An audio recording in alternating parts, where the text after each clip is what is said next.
सत्कारवरती आदरणीय माझ्या लाडक्या मॅडम संगीता नाडे मॅडम, तसेच औसा तालुक्याला विस्तार अधिकारी म्हणून आणि सध्याला गट शिक्षणाधिकारी म्हणून आदरणीय जांभुळदेवे साहेब प्रमुख पाहुणे म्हणून, तसेच या गावातील विस्तार अधिकारी मैत्रे सर, तसेच या गावातील ज्येष्ठ नागरिक व सर्व मान्यवर, मी या ठिकाणी आवर्जून म्हणू इच्छिते, फूल खुशबू के लिए प्यार निभाने के लिए, फूल खुशबू के लिए प्यार निभाने के लिए, आखिरी दिन चुराने के लिए, और मेरा आपका मनोगत आदरणीय प्यारी शहरी नाडे मैडम का निरोप समारोह के लिए, मैडम के निरोप समारोह के लिए। खरं तर मॅडमच्या कार्याबद्दल बोलायचं म्हटलं तर आजचा दिवस आमच्यासाठी अत्यंत हृदयस्पर्शी आहे। आपल्या प्रिय सहकारी आदरणीय नाडे मॅडमांना निरोप देताना मन भारावून गेलेलं आहे। या प्रसंगी मी आवर्जून म्हणेन, मनातील दुःख कधी बोलायचं नसतं, मनातील दुःख कधी बोलायचं नसतं, उरातील शल्य कधी दाखवायचं नसतं, न खाताही भुकेची गोष्ट कधी दाखवायची नसते, आणि गळ्याशी आलेला हुंका आतल्या आत गिळायचा असतो, आणि गळ्याशी आलेला हुंका आतल्या आत गिळायचा असतो। मॅडमनी 39 वर्षे सेवा केली त्यांनी तब्बल, तर त्यांच्या चेहऱ्यावरचं हास्य आजही आपण पाहतो। आणखी त्यांच्यामध्ये खूप मोठी ऊर्जा आहे काम करण्याची, आणि सतत त्यांनी प्रत्येक क्षण हा आनंदाने विद्यार्थ्यांमध्ये आनंदाने घालवला आहे, आणि विद्यार्थ्याला तळमळीने शिकवलेला आहे। त्याच्यामुळे नुसतं त्या जे विद्यार्थ्यांमध्ये प्रत्येक कृती करून कुठलंही शिक्षण घेत असताना त्यांनी कधीच असं पुस्तकात वाचून किंवा असं फटफट दाखवलेलं नाही, तर प्रत्येक विद्यार्थ्याला गट करून मी ज्यावेळेस भेटायला आले त्यावेळेस मॅडमची मला म्हणजे सुरुवातीला भेट झाली, आणि मला एक त्या ठिकाणी त्यांच्याकडून भरपूर काही असं शिकता आलं, कारण ते माझ्यापेक्षा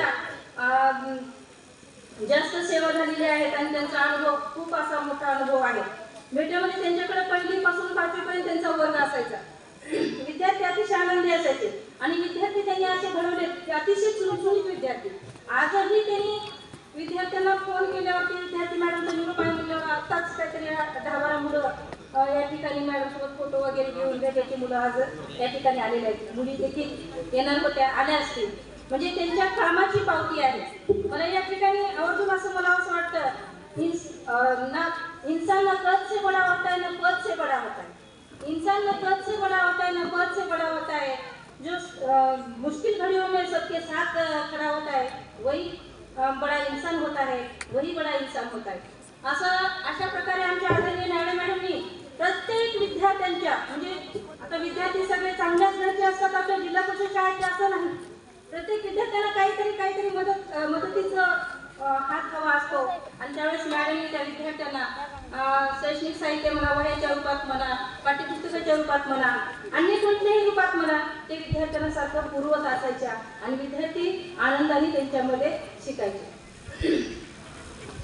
शिक्षक हा केवळ ज्ञानदाता नसतो, शिक्षक हा केवळ ज्ञानदाता नसतो, तर तो विद्यार्थ्यांच्या जीवनाला आकार देणारा एक दिव्य स्तंभ शिल्पकार असतो।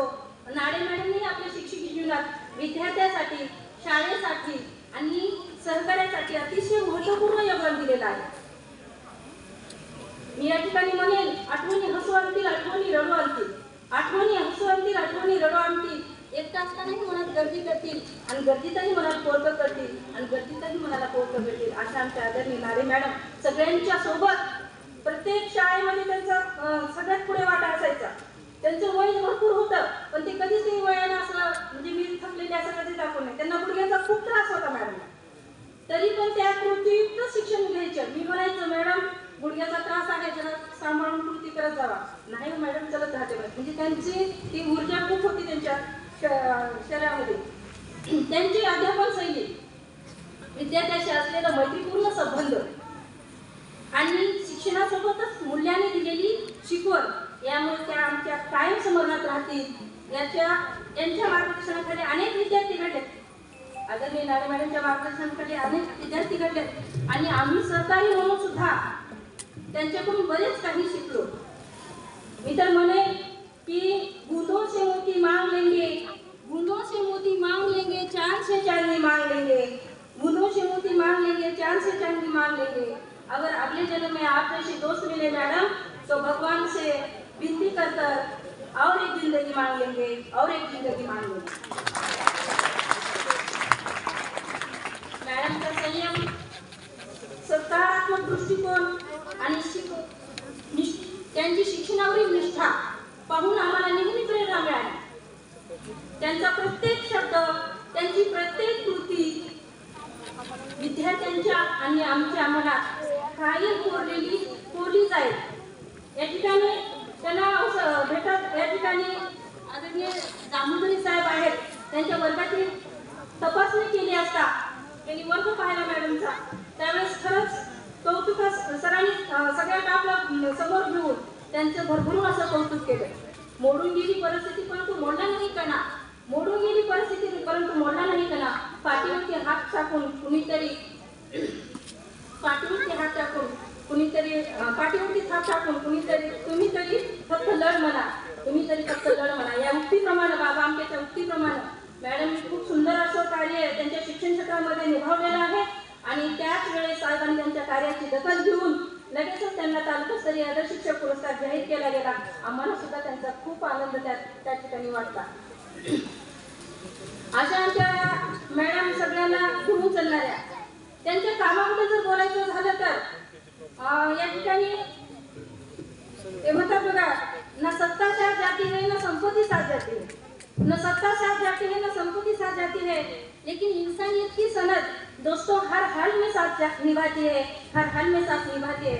अशा आमच्या आदरणीय नाळे मॅडम यांनी सर्व विद्यार्थ्यांना मदत करून त्यांच्या मैत्रिणींना सुद्धा त्यांनी काय हवं असेल ते देण्याचा प्रयत्न केलेला आहे आणि शाळेमध्ये एक नाव लौकिक केलेलं आहे. त्यांची जी 39 वर्षे सेवा झाली, मला तर वाटतं मी अगोदर काय त्यांचं कार्य त्यांच्या तरुण वयामध्ये त्यांनी आणखी किती ऊर्जा असेल त्यांच्या शरीरामध्ये आणि किती जोमानं कार्य केलेलं असेल. त्यांचं स्काउट गाईडचं ते चमू वगैरे त्यांनी फोटो दाखवले, त्यावेळेस खरंच कौतुक करण्यास्पद होतं आणि मला सुद्धा त्यांच्याकडून ती ऊर्जा मिळाली आणि मी सुद्धा मॅडम सगळं काम करण्याचं त्या ठिकाणी कार्य निभावलेलं आहे. मी सुद्धा म्हणजे मॅडमची प्रेरणा घेऊन आम्ही सुद्धा तसंच त्यांचं कार्य पाहून आपण सुद्धा शिकवण्याचा प्रयत्न करत आहे. अधिकचा वेळ मी घेणार नाही, कारण बोलण्यासारखं भरपूर आहे, बोलणारे देखील भरपूर आहेत, परंतु वेळेच्या आणि काळाच्या बंधनात जखडलेले असतो. यातून मी तर कशी सुटणार. मी जाता जाता एवढंच म्हणेन की ईश्वराने त्यांना भरभरून असं उदंड आयुष्य द्यावं आहे, ते आयुष्य त्यांचं सुख समृद्धीचं आणि भरभराटीचं जावं. आणि सरांच्या बाबतीत जर म्हणायचं म्हटलं तर मला या ठिकाणी आवर्जून सांगावं वाटतं, मॅडम रोज फुलाचा गजराचा हार घालून यायच्या. मी म्हणायचं मॅडम कधी वेळ मिळतो तुम्हाला, हे सरांनी हार केलेच म्हणायचं. म्हणजे एवढं त्यांचं प्रेम आहे पती पत्नीचं, हे मला या ठिकाणी आवर्जून सांगावं वाटतं. कारण पुरुष बरेच म्हणजे आपल्या अर्धांगिनीबद्दल त्यांचं खरंच खूप हे आहे. तर दोघांनाही दीर्घायुष्य लाभो आणि त्यांच्या जीवनामध्ये भरभराट हो. मुलांनी सुद्धा त्यांचा आदर्श घ्यावा. सोडून मी सुद्धा मॅडमला कधीही एका शब्दाने दुखवू नये, कारण माझं बाळ सारखं म्हणत राहतात त्या आणि म्हणत राहायच्या माझं बाळ हे आहे, त्याला नुकतीचे लाडू खूप आवडतात, त्याला नुकतीचे लाडू बांधून द्यावं असं मॅडम सांगायच्या. सारखं मला वाटायचं खरंच बाबा किती कौतुक करावं, म्हणजे जेवढं कौतुक करावं तेवढं कमी. शाळेत विद्यार्थ्याशी तेवढंच लढा, घरी लेकराशी तेवढाच लढा, म्हणजे आपल्या पतीविषयी तेवढाच आदर. म्हणजे ह्या सगळ्या गोष्टी एका स्त्रीमध्ये असणं गरजेचं आहे आणि आपण सुद्धा सगळ्यांनी त्यांचा आदर्श घ्यायला पाहिजे. या ठिकाणी मी जाता जाता एवढंच म्हणेन, कस्तुरीच्या गंधाला ही अमृताची वल, कस्तुरीच्या गंधाला ही अमृताची वल, आपल्या जगण्याला धरणी जगण्याचं मोल, काही दिशांत उंचावा नित्य साधनेचा वसा. मॅडम आपल्या तेजपुंज पावलांचा उंटावा तिही लोकी ठसा, आपल्या तेजपुंज पावलांचा उंटावा तिही लोकी ठसा. एवढं बोलून